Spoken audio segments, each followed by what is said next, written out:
Voilà, ça fait beaucoup de questions dans le titre sur le dépistage de la fibrose hépatique, mais je trouvais quand même qu'il n'y en avait pas assez, et je me suis posé encore d'autres questions, et la première question, c'est pourquoi ? Pourquoi faudrait-il dépister la fibrose ?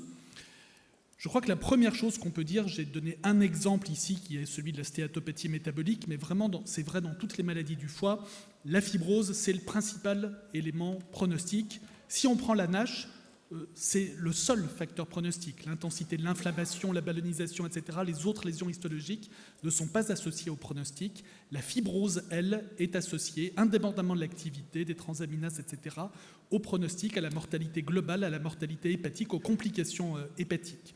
Donc si on veut identifier les patients qui sont à risque de faire des complications hépatiques, la fibrose, c'est clairement le meilleur facteur de risque.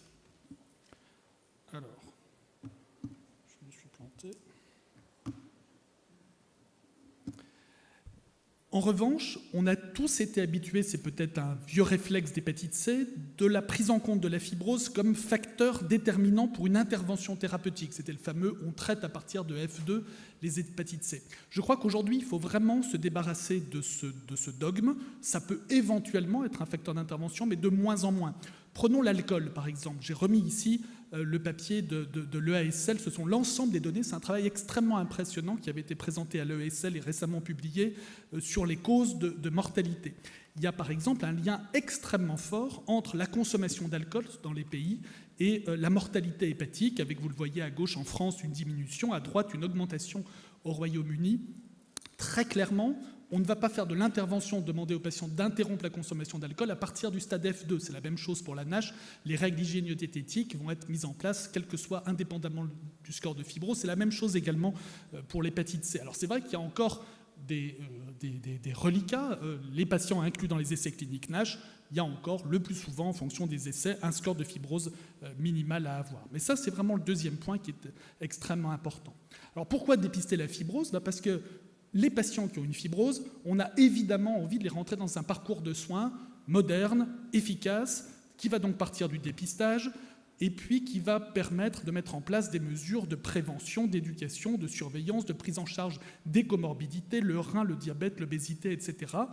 Et pour éviter, ce dont parlait Jérôme à l'instant, que les patients rentrent dans les complications aiguës, les défaillances d'organes pour le foie, la transplantation, le cancer, directement, sans avoir été connus auparavant, sachant que s'ils sont rentrés auparavant dans ce parcours patient très bien organisé, eh bien on peut imaginer une préparation à ces complications aiguës, leur prise en charge à un stade plus précoce et une amélioration du pronostic. Alors tout ça est extrêmement beau sur le papier. Les limites, on les connaît. Un magnifique parcours patient comme ça, on a tous des difficultés à l'organiser en pratique. Et la deuxième chose, c'est que ces systèmes sont très engorgés de telle sorte qu'on n'est pas capable d'absorber tel qu'on est organisé, un nombre infini de patients. Et pourtant, il faut bien faire quelque chose. Jérôme le disait, à parler de la burden, de la mortalité des maladies chroniques du foie. Ici, j'ai repris ce magnifique papier de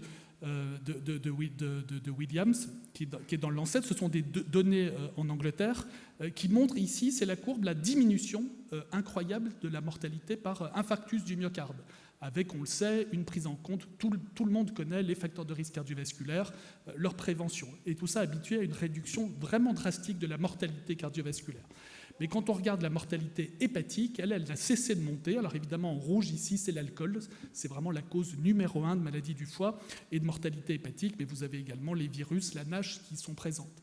Donc c'est pas une preuve, mais ça suggère très fortement que le dépistage en amont, la prise en charge en amont, pourrait être capable de faire diminuer la mortalité. Mais tout de suite derrière, il y a la question du seuil de fibrose. Quand on prend l'insuffisance rénale, les néphrologues ont défini un seuil de DFG à partir duquel il faut une consultation de néphrologie. Nous, qu'est-ce qu'il faut définir comme seuil? Alors à nouveau, il y a ce stade F2, au-delà donc la fibrose significative, qu'on voudrait bien définir. Mais à nouveau, pensons à nos systèmes, pensons à nos organisations, à nos systèmes déjà considérablement engorgés. Si on regarde la cirrhose, alors là encore, j'ai repris les données de Pimpin dans J-Patol. Quand on regarde ça, ce sont des données européennes. La France se situe à peu près au milieu. C'est une prévalence estimée à un petit peu moins de 1%. Ça fait déjà beaucoup de patients porteurs d'une cirrhose. Et on sait tous que ce sont les malades cirrhotiques qui comptent le plus en termes de mortalité hépatique, même si dans la NASH ou dans l'hépatite B, des carcinomes hépatocellulaires sont possibles sans cirrhose. Donc déjà, diagnostiquer la cirrhose, ce serait déjà pas mal. Peut-être le F3, F4, la maladie avancée du foie, comme dit Baveno. Et on a déjà quelques démonstrations. On sait par exemple qu'en proposant une surveillance échographique semestrielle, à condition de respecter le délai de 6 mois, eh bien on va avoir un bénéfice de survie. C'est le travail que vous connaissez de Charlotte Costantin à partir de la cohorte CIRVIR. Ce sont des données vraiment extrêmement importantes. Et il est probable qu'en prévenant, qu'en traitant correctement l'hypertension portale, qu'en proposant une vaccination, une prise en charge globale, on puisse améliorer considérablement le pronostic des patients. Et puis à vrai dire, tout ça nous arrange parce que diagnostiquer la cirrhose, c'est ce qu'il y a de plus facile. Si on était bon clinicien, on pourrait même diagnostiquer cliniquement la cirrhose. Mais alors, le problème, c'est la formation des médecins. Et je reprends ce papier de Roger Williams qui a regardé, à nouveau en Angleterre, mais je pense qu'en France, la situation n'est pas très différente, le niveau de formation selon les cycles d'internat. C'est comme nous maintenant, cycle 1, 2 et 3.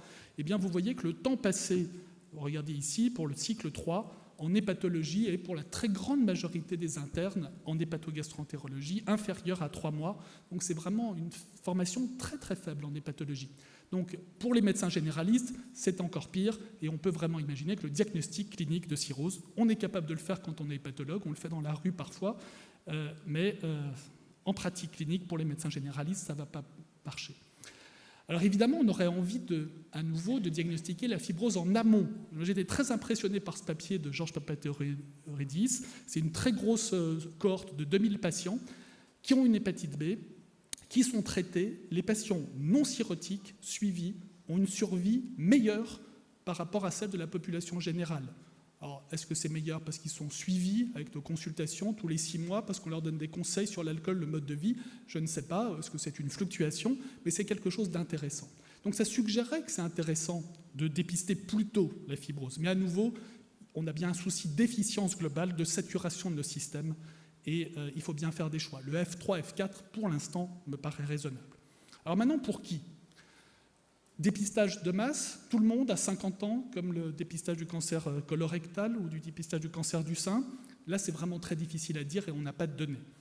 Est-ce que ce sont simplement les patients qui ont des tests hépatiques perturbés? Il paraissait logique, cela, de les dépister. Ils sont probablement plus à risque d'avoir une fibrose.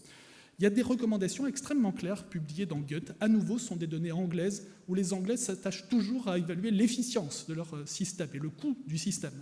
Et pour les patients qui ont des tests hépatiques perturbés, on demande aux généralistes de faire un bilan déjà assez complet, de chercher les virus, l'auto-immunité, c'est bien s'ils sont capables de faire ça, de demander une écho. Et si l'écho montre une stéatose, déjà de commencer à faire des tests non invasifs de fibrose. C'est vraiment très bien. Et puis, si l'écho ne montre pas de stéatose, répéter les tests et puis finir par envoyer à l'hépatologue. Donc il y a déjà des démarches assez structurées si on part des patients qui ont des tests hépatiques perturbés. Mais est-ce que c'est la bonne façon de faire? Est-ce qu'il ne faudrait pas se recentrer sur des patients en amont des tests hépatiques perturbés qui sont plus à risque d'avoir une fibrose? Je pense déjà aux patients qui ont une hépatite C.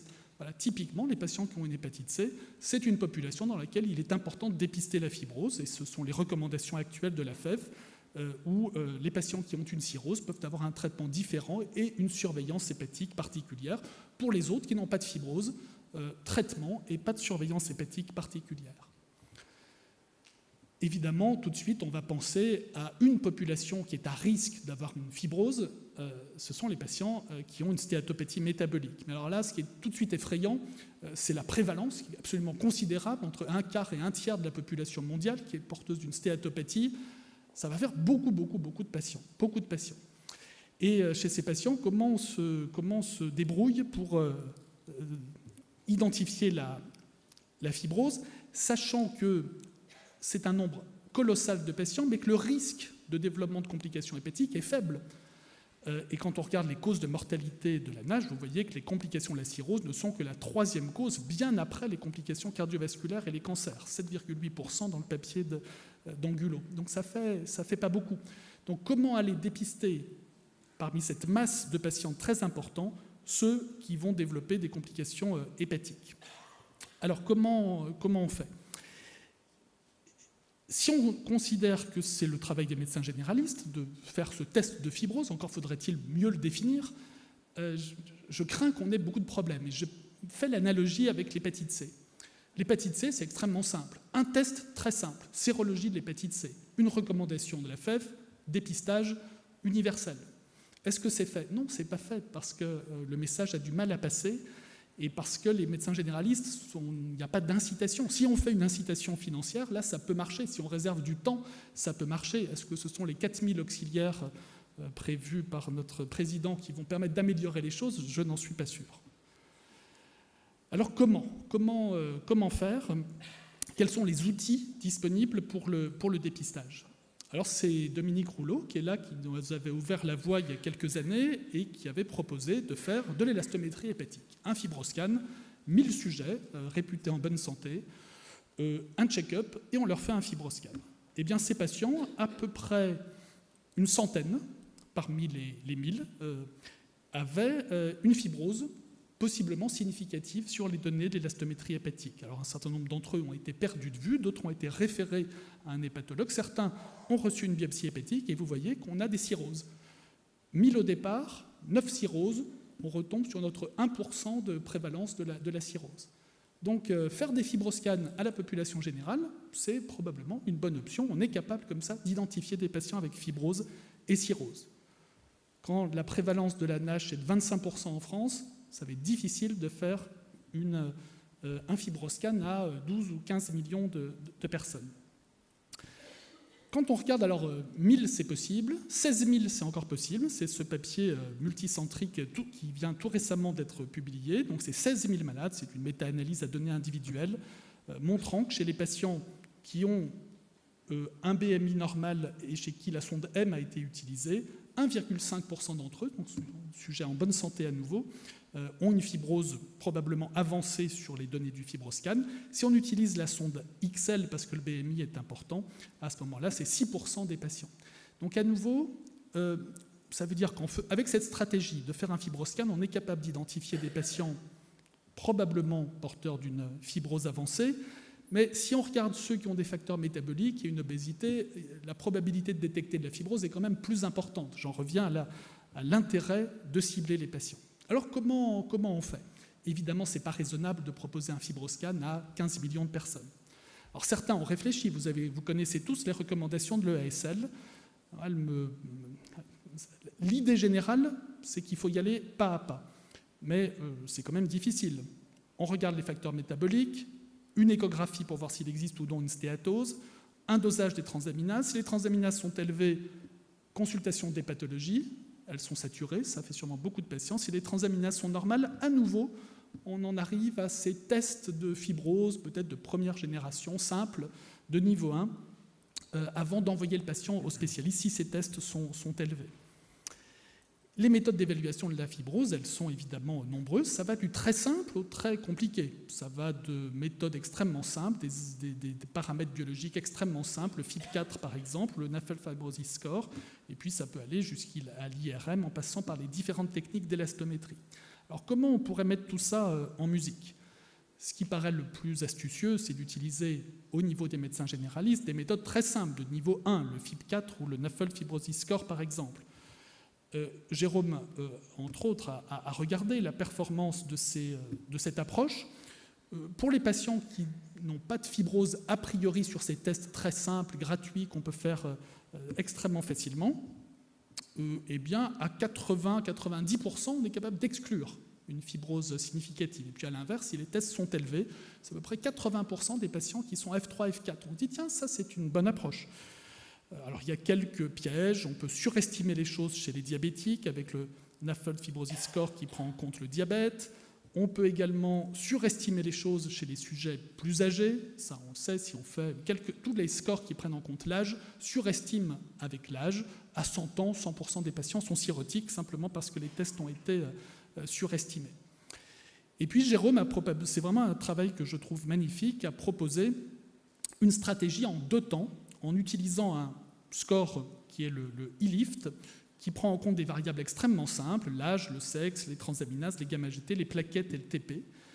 Tout ça aboutit à un score qui ressemble donc au FIB4 ou au Fibrosis Index Score.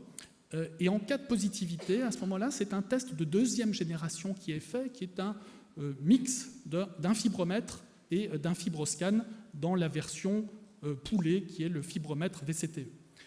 Et les patients ayant, avec ce capturé lors du premier test simple e-lift et ayant une fibrose supposée avancée sur le deuxième test, sont référés à un hépatologue. Et quand on regarde cette stratégie, ben ça marche, c'est à peu près 80% de sensibilité, 90% de spécificité. Bien sûr qu'il y a des patients qui ont été rassurés par le test de niveau 1 qui avaient de la fibrose, mais on ne peut pas avoir de test parfait. Et puis les patients qui ont été capturés, qui ont eu un deuxième test avec une estimation de la fibrose, et ben avaient quand même souvent de la fibrose dans 80% des cas. Ce sont des résultats extrêmement encourageants. Alors il y a des alternatives. Une alternative possible, c'est l'échographie. Il y a beaucoup d'échographies. Je n'ai pas retrouvé le chiffre exact d'échographies faites en France chaque année, mais c'est beaucoup. Et nous, on avait publié il y a quelques années un papier proposant l'utilisation d'un logiciel pour analyser la surface du foie, pour détecter des petites anomalies de surface qui pourraient dire il y a cirrhose ici. Eh bien, il y a un protocole actuel qui est piloté par l'équipe d'Angers, le protocole d'ECHO, où les patients qui ont une échographie, quelle qu'en soit la raison, ont une évaluation d'abord de critères très simples, le Doppler des veines hépatiques, la rate, les contours du foie, puis une élastométrie pour identifier des patients à risque de cirrhose qui sont ensuite référés à un hépatologue pour des biopsies. Nous, on a déjà eu quelques patients qui avaient de la fibrose et qui avaient des cirrhoses.